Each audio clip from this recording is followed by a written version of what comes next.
When someone mentions FromSoft, the first thing that probably comes to your mind is Dark Souls, Elden Ring, difficulty games, people smashing their keyboards on stream, or even better yet, feet. If anything FromSoft is known for, it is definitely for the defining genre of video games that they released, like Dark Souls, Bloodborne, or the most recent game that they released that brought a lot of people into this genre of video games, Elden Ring. But going back to 2019, there was a game that was nothing like its predecessors, and this game is called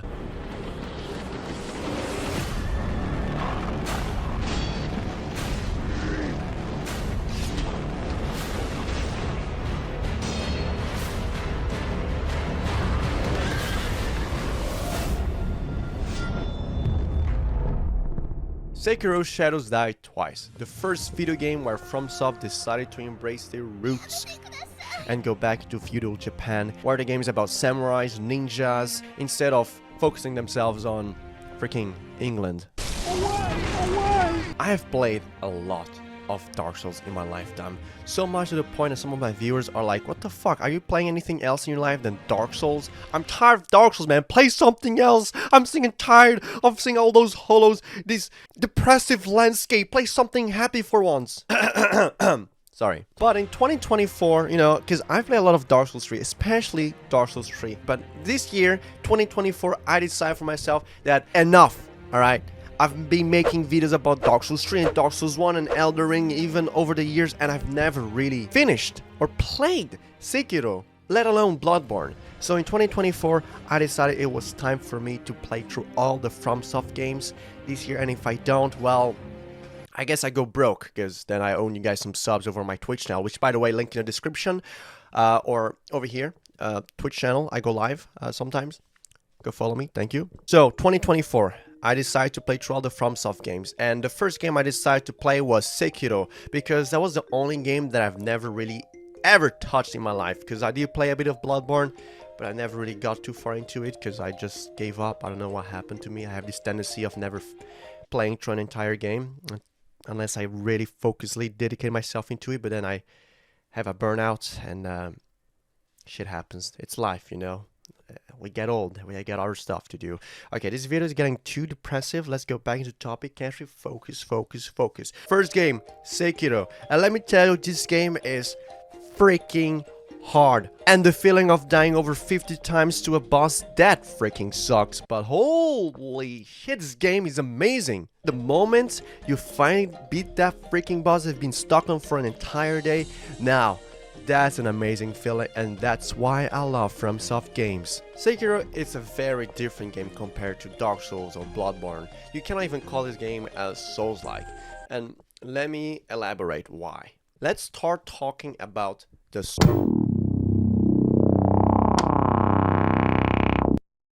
Souls games have a very common tendency to tell their story through item description, or NPCs talking to you in very cryptic ways where they always finish their sentences with a freaking creepy laughter.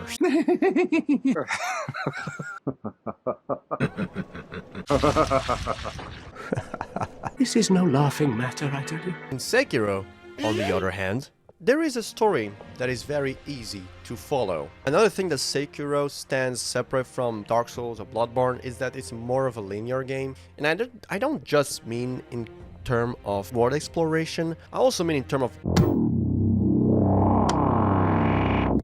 In Sekiro, you don't really have stats where you can level up, for example, your strength, dexterity, faith, magic, intelligence.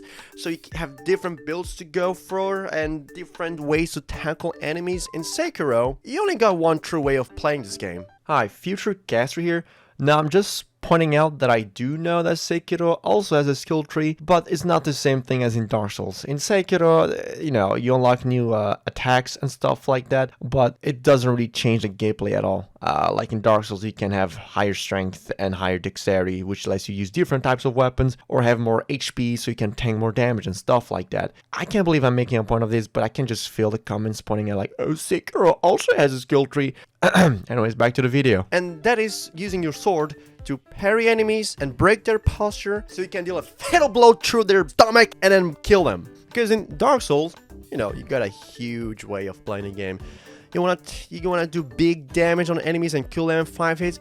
You got it with the big weapons bigger than your size. You wanna take your distances and hit enemies with magic or fire or arrows? You got all of that. Heck, in Dark Souls, you can even summon NPCs to help you on fights. So, you know, there's like different ways to play in this game. But none of that is possible in Sekiro, which brings me to my next topic, the Sekiro is often considered one of the hardest games in all of FromSoft games, because the only real way to beat a boss in this game is to, I can't believe I'm gonna say it, to get good. Gosh, I just got goosebumps saying that. It's disgusting. Ugh. Because in Sekiro, you don't, like I said before, you don't get spells, you don't get different weapons, you don't get any of that to fight bosses or enemies. You do have your prosthetic arm, which gives you a bit of variety how to tackle certain bosses or enemies. For example, you can shoot shurikens from a distance, or you can use firecrackers to stun the enemies so you can deal some damage and make their posture go higher, which gives a bit of variety than just parrying enemies. Because that is the whole core of Sekiro. You just parry enemies until the enemy gets tired of your shit and then just says, okay, just fucking kill me. I've had a lot of fun playing this game, but I gotta be honest with you guys. I did not manage to play the entirety of Sekiro. I know. But it's not my fault, okay? Apparently, in Sekiro, there's this one choice you make near the end of the game where it softlocks you from exploring the entire rest of the game. That's right. Thanks, Miyazaki. Now I'm forced to play the game all over again. Which brings me to my next topic. One thing that I love about FromSoft games is that they always manage to make their games replayable. Be it, you know, trying different builds, or going for a different ending, or just, you know, doing PvP and stuff like that. And in Sekiro, there might be less of a replay value, since all the things I mentioned is only in Dark Souls, except for the different endings. But at least in Sekiro, when you beat the game once, they do offer you a harder difficulty, which in the very beginning of the game, you're allowed to choose if you keep this charm or not that Kuro gives you. And if you don't keep it, enemies deal harder damage and they take longer to die. So yeah, if you think you didn't suffer enough playing Sekiro on the first time and you want to suffer even more, there's that for you, you psycho, you freak. What's wrong with you? And if that wasn't enough, later on there's also this Bell of Demon that allows even harder difficulty. So hey guys, enjoy that. That's for you, you psychos.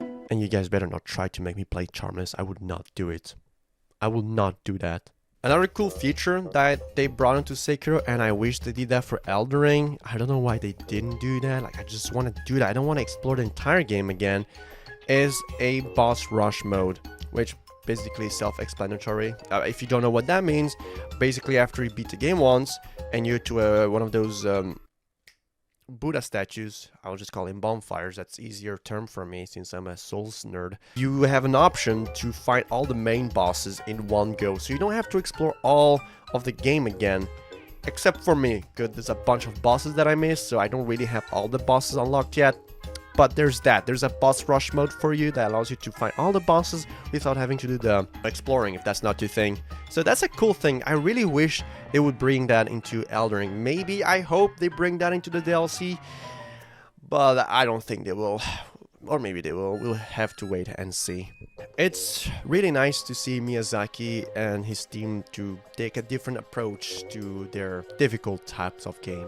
And I hope to see more games from Miyazaki where they take a different approach, where it's not just, you know, where it doesn't just feel like a Souls-like. That would be nice for a change.